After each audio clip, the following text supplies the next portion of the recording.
NSC Fan TV, Scott here with Braden and Kyle. Guys, after this 3-0 drubbing It was. of Cincinnati, what'd you see? I thought we saw how the first game should have gone.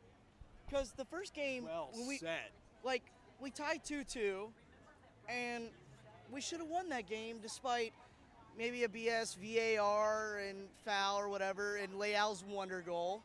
It's a great goal. But I mean, I think Hani has been very good. He's one of my favorite players. It's just when he's consistent and on, he is one of the best players in the MLS by far. The problem is when he's consistent and on.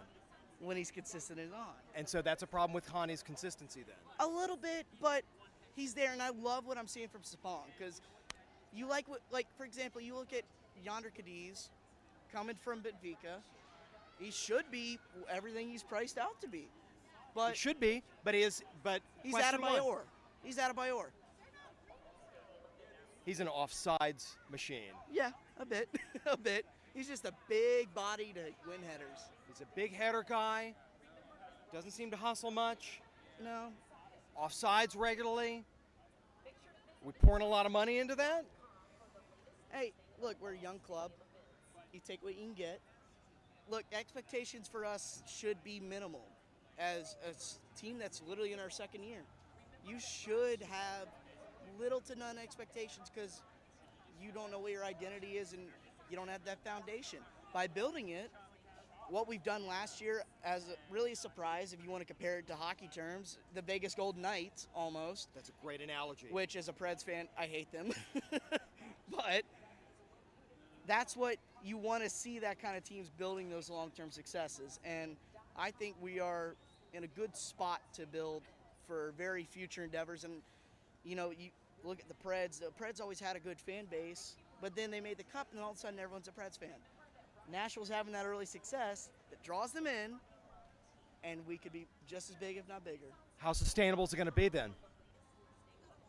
You know, time will tell, but I think we're on the right path. That's all you can hope for. That's all you can hope for. What are we seeing? I think we look good. I mean, as long as we have people scoring, our defenses look solid, even with Zimmerman and Johnston out, with them being in the Gold Cup. But from what I see, we look pretty good. So yeah, with a depleted defense, still able to pitch a shutout. Exactly. Were there any folks that you saw stepping up in the back to be able to make sure that happened? I mean, really just throughout, we look solid, which is huge. Being able to jump on them in the midfield, being able to stop play as it's coming. So what else did we see tonight that was positive? I thought our attack looked good. We're creative. We had Sapong who finished his chances, which is huge for us. I don't know, just throughout we looked very good. All right. So here's my final question. Did we see anything that made you uneasy going forward against a team that's clearly struggling? Dax McCarty playing center back. Dax McCarty having to play center back. That was weird. That was very weird. 2 games in a row with him having to do it. That was weird. I don't. He's at a point where, in his age, in his play, he's just playing center mid. He's got a lot of experience and he can do these things. It's just, I don't know. Him playing center mid is always can be shaky at times.